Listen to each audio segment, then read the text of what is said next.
The kingdom of Zambani was famous for one thing: its impenetrable perimeter.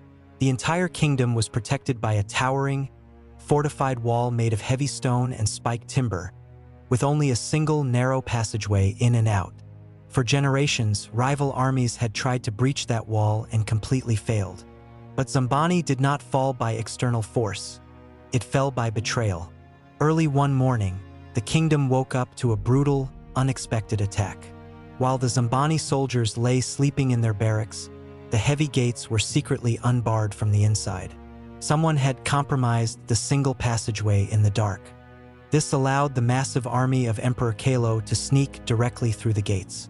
Kaelo was a ruthless conqueror whose ultimate aim was to forcefully conquer and reunite all the surrounding kingdoms strictly for his own selfish interests. At that time, he commanded the largest and most feared army in the land. By the time the alarm was finally raised, Kaelo's soldiers had already made their way deep into the heart of the kingdom. The Zambani soldiers grabbed their weapons and desperately tried to withstand the invaders, but they were caught completely off guard. Many of Zambani's finest fighters were slaughtered in the streets. Recognizing that the battle was already lost, the remaining defenders surrendered, and they were the only ones who survived the morning. Emperor Kaelo quickly dominated every part of Zambani. He instantly changed the laws, forcing the entire conquered population to live strictly by his brutal rules. To secure his permanent grip on the land, the conqueror forced the surviving people to build a massive, heavily guarded stone fortress right in the absolute center of their own village. Once the fortress was completed, Kaelo executed his cruelest plan. He ordered his soldiers to forcefully seize all the food, grain, and water stored across the entire kingdom. They carried every last sack of harvest into the fortress and locked the heavy iron doors. Kaelo left the villagers outside to starve, sparing only a tiny handful of scraps just to keep them alive enough to work. Meanwhile, securely locked inside the impenetrable walls of the fortress, the conqueror and his massive army ate, drank, and feasted every single day, completely ignoring the struggles of the villagers starving outside. Before the brutal fall of Zambani, there was a warning sign no one recognized. It started in the deep woods. Zareb, a skilled hunter and a fiercely loyal son of the soil, was tracking a wild boar. Just as he threw his spear, another weapon struck the beast down first. Zareb drew his blade, expecting an enemy, but an unarmed man stepped out from the brush. The stranger introduced himself as Kato. He claimed to be a wandering warrior whose own village had been wiped out by disease years ago. Kato spoke well and seemed honorable. He asked Zareb for a simple favor: a safe place to sleep for just one night. Zareb brought him back inside the walls of Zambani. But after that first night, Kato extended his stay. He told the elders he loved the city and offered his sword to help train their younger guards. He was quickly accepted as one of their own. When Emperor Kaelo's unexpected attack eventually happened, Kato stood shoulder to shoulder with the Zambani warriors, fighting violently against the invaders. When the kingdom fell and the gates were breached, Zareb, Kato, and a handful of surviving soldiers managed to escape the slaughter. They went completely off the grid, setting up a secret, underground camp hidden within the kingdom's borders. From this hidden camp, the surviving warriors watched the conqueror's movements closely. They soon spotted their first real advantage. Emperor Kaelo, confident that Zambani was fully broken, divided his massive forces. He sent half of his troops back to his own kingdom, guarding a long caravan of stolen food and captured Zambani villagers turned into slaves. With the enemy numbers cut in half, Zareb and the hidden soldiers finalized a bold plan to strike back, breach the newly built fortress, and take their kingdom back. The plan required months of silent, grueling labor. The warriors dug two separate, secret tunnels deep beneath the earth, both channeling directly under the stone walls of the fortress. The first tunnel led straight to the main courtyard, heavily guarded by the enemy's frontline soldiers. The second tunnel bypassed the outer defenses entirely, leading directly up into Emperor Kaelo's personal royal chambers. But tunnels were not enough. They needed an inside advantage. The warriors secretly communicated with the captive Zambani women who were forced to serve food and wine to the conqueror's army inside the fortress. The women agreed to the dangerous task. On the night of the attack, they were to heavily spike the drinks of the frontline soldiers with a powerful sleeping herb. The strategy was precise. Squad 1 would emerge from the first tunnel into the courtyard. Finding the guards in a deep, drugged sleep, they would quickly slaughter them, secure the heavy iron gates, and hold off any internal reinforcements. At the exact same moment, Squad 2, which included Zareb and Kato, would emerge from the second tunnel into the royal chambers. They would kidnap Emperor Kaelo, drag him down into the tunnel, and use him as absolute leverage. With the emperor as a hostage, they would force the remaining enemy soldiers out of the fortress and secure the perimeter of the entire kingdom before any enemy reinforcements could return. On the chosen night, the strike was executed. Squad 1 crawled quietly through the first tunnel and pushed open the stone hatch leading to the courtyard. Just as planned, they found the enemy soldiers slumped over tables and lying on the ground, completely motionless. The Zambani warriors drew their blades and spread out to eliminate them. But it was a deadly trap. The moment the last Zambani warrior climbed out of the tunnel, the sleeping enemy soldiers instantly sprang to their feet. They had never touched the spiked wine. Fully armed and heavily armored, they surrounded Squad 1. The Zambani warriors were drastically outnumbered. The courtyard instantly turned into a slaughterhouse, and the trapped rebels were brutally cut down where they stood. At the exact same time, Squad 2 crawled through the second tunnel and slowly lifted the floorboards of the Emperor's chambers. Zareb led the way, climbing quietly into the room with his weapons drawn. But the room was empty. The Emperor was not in his bed. Suddenly, the heavy chamber doors slammed shut, locking from the outside. Torches flared to life in the corners of the room. Dozens of Emperor Kaelo's elite personal guards stepped out from the shadows, their weapons already drawn and pointed directly at Zareb and his men. They had been waiting for them the entire time. As Zareb raised his sword to fight a completely hopeless battle, a heavy realization hit him. The captive women had not failed them. The tunnel digging was done in absolute silence. The Emperor's men knew exactly where they were coming from, exactly when they would attack, and exactly what their strategy was.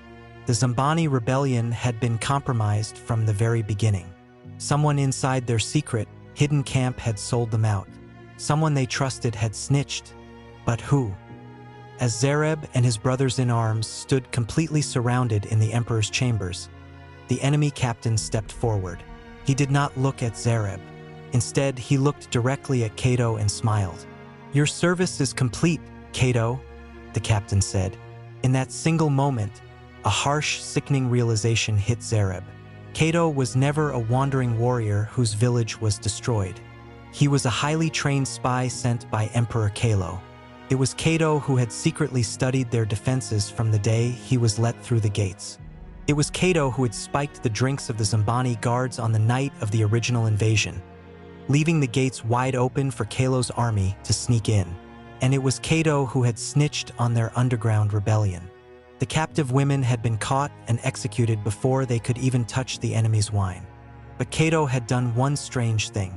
During their planning, he had repeatedly warned Zareb to stay close to the tunnel opening. Zareb hadn't understood why, but for some unexplainable reason, he had taken the advice. As the Emperor's guards lunged forward to begin the slaughter, Zareb didn't hesitate. He dived backward, dropping straight down into the tunnel just as the blade swung. As he slid into the darkness, the horrifying screams of his brothers echoed from the chamber above. None of them made it to the opening. Zareb scrambled through the dirt as enemy soldiers immediately dropped into the tunnel to pursue him. One soldier suddenly burst out from a side passage, blocking his path. Zareb violently struck the man down with his blade, pushing past the body and escaping entirely through the hidden exit into the dense forest. The chase did not stop. A squad of enemy soldiers aggressively hunted him through the thick brush. But Zareb was a master hunter. He knew exactly how to move without leaving a trail. He found a perfect, concealed hollow beneath the roots of a massive tree and froze. The enemy soldiers rushed right past his hiding spot, following a false trail toward the main road. Exhausted from the chase and the trauma of the betrayal, Zareb dozed off inside the roots. He woke up the next morning to the harsh reality of his situation. His brothers were dead, his kingdom was lost, and his stomach twisted with severe hunger. He left his hiding spot to search for food and stumbled upon something impossible. Standing alone in a clearing was a strange, small tree no taller than a man, bearing a single, softly glowing fruit on its branch.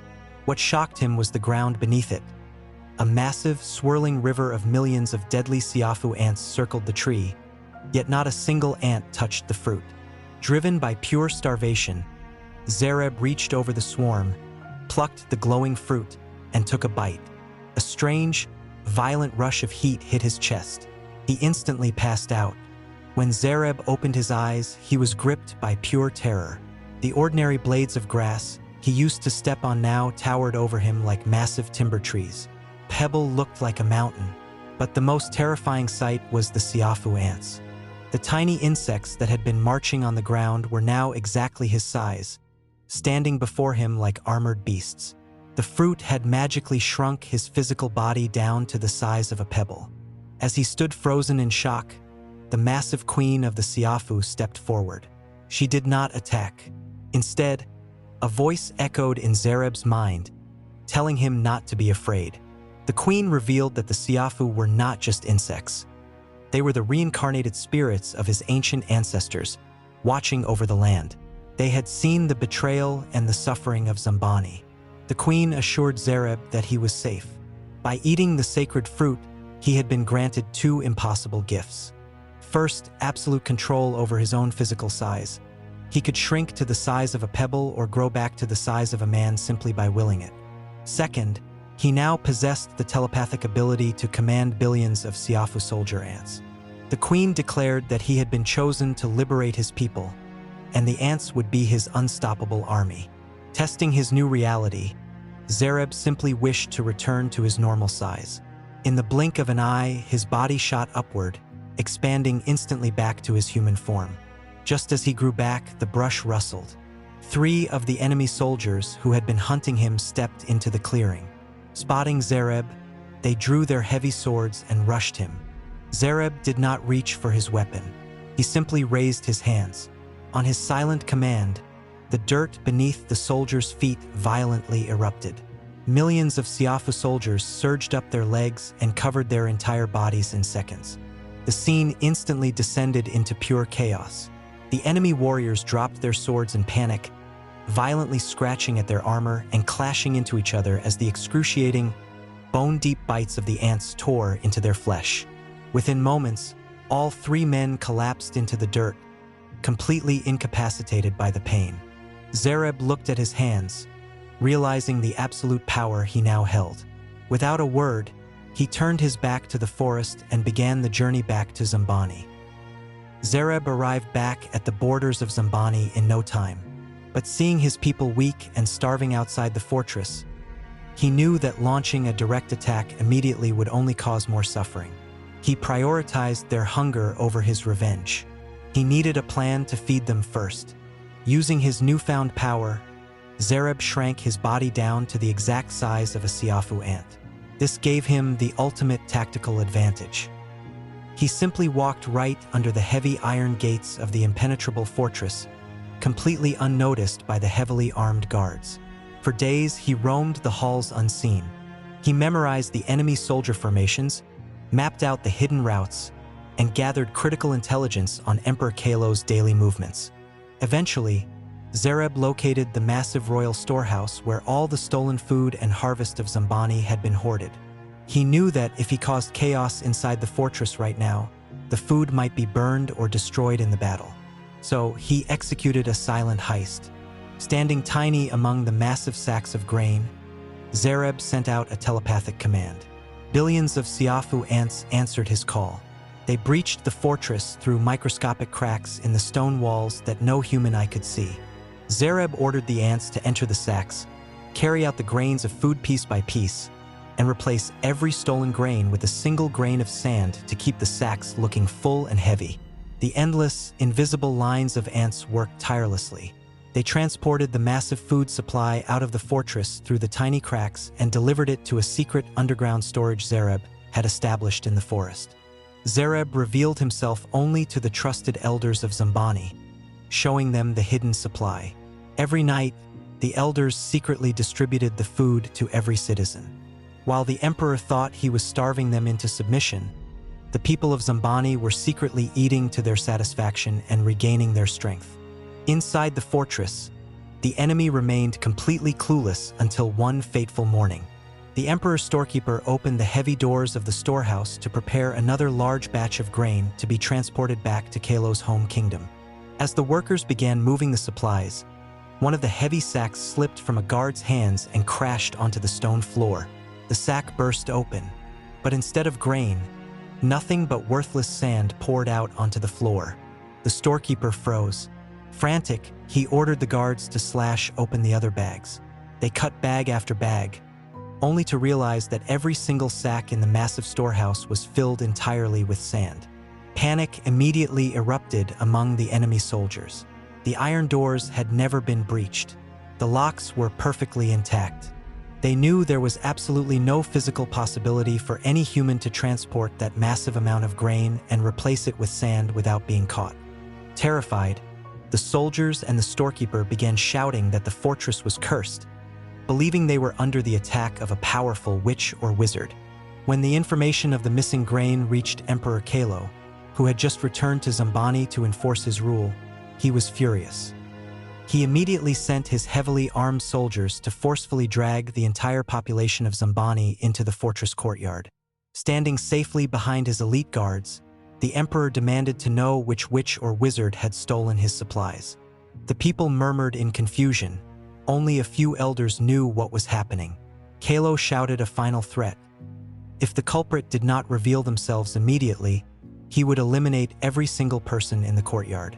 Fear gripped the crowd, but from the back of the masses, Zareb confidently stepped forward.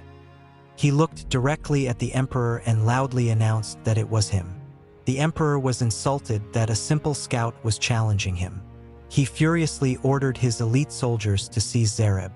Zareb simply smiled and raised his hands. Instantly, millions of Siafu ants erupted from the dirt directly beneath the soldiers' boots. The charging guards suddenly froze. The ants surged up their legs, delivering brutal, bone-deep bites. In a matter of seconds, the most feared army in the land lost their minds. The fierce warriors dropped their heavy swords on their own feet.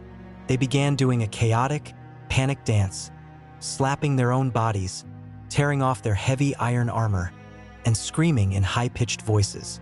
Kato, the traitor who had sold them out, wildly scratched his own face and ran blindly into a stone wall. Seeing their cruel oppressors reduced to a scratching, jumping, weeping mess, the starved people of Zambani burst into uncontrollable laughter. The emperor grew completely enraged, screaming at his men to stop dancing and kill the boy. But before he could issue another command, Zareb raised both hands higher. Something far more terrifying happened. Billions of Siafu ants erupted from every single angle. They poured down the fortress walls and flooded the courtyard. The emperor looked down in absolute horror as the dark swarm climbed up his legs. Panicking, the great conqueror frantically tore his expensive royal gown into pieces, ripping his own clothes off as he rolled in the dirt, screaming and calling out for his guards to save him. But his soldiers were experiencing their own ultimate terror. Stripped of their armor and covered in biting ants, they completely abandoned their posts. They fled the fortress in every direction, running for their lives from a terror they had never witnessed before. Overwhelmed by the pain and the shock of his falling empire, the emperor collapsed in the dirt and passed out. When Emperor Kaelo finally awoke hours later, he found himself entirely alone in the dirt. His army had fled Zambani and left him behind. Memories of the biting terror instantly flooded his brain. Hallucinating that the ants were still crawling under his skin, the disgraced, half-naked emperor scrambled to his feet and ran out of the gates, fleeing madly back toward his own kingdom. That was the end of Kaelo's conquering quest. But Zareb was not finished. He tracked the fleeing soldiers all the way back to Kaelo's home kingdom. Zareb unleashed the exact same horror inside Kaelo's capital, commanding billions of ants to overrun the city. He easily freed all the captured Zambani slaves and brought them safely home. The calamity in the enemy kingdom was so severe that Kaelo's people completely abandoned their homes, fleeing in different directions and leaving their city empty. Driven completely insane by constant hallucinations of crawling insects, Emperor Kaelo lost his mind entirely, and the people of Zambani lived in peace, forever passing down the legend of the scout who could command the ants to his will. Today, when the world hears the name Ant-Man, they picture a funny comic book superhero. They think of a high-tech suit designed in a modern laboratory, using quantum physics to shrink down and save the world. But legends are often born from ancient truths the world has forgotten. Long before the comic books and the Hollywood movies, the original commander of the ants walked the deep forests of ancient Africa. He didn't need a high-tech helmet or a laboratory. He used the forgotten alchemy of the earth to shrink his form, and he commanded the Siafu, the deadliest, most unstoppable army of insects on the continent. So, the next time you see Ant-Man shrinking down on your screen, ask yourself, is it just a clever movie concept? Or is it a forgotten echo of Zareb, the true commander of the earth, whose real-life legend is far greater than fiction?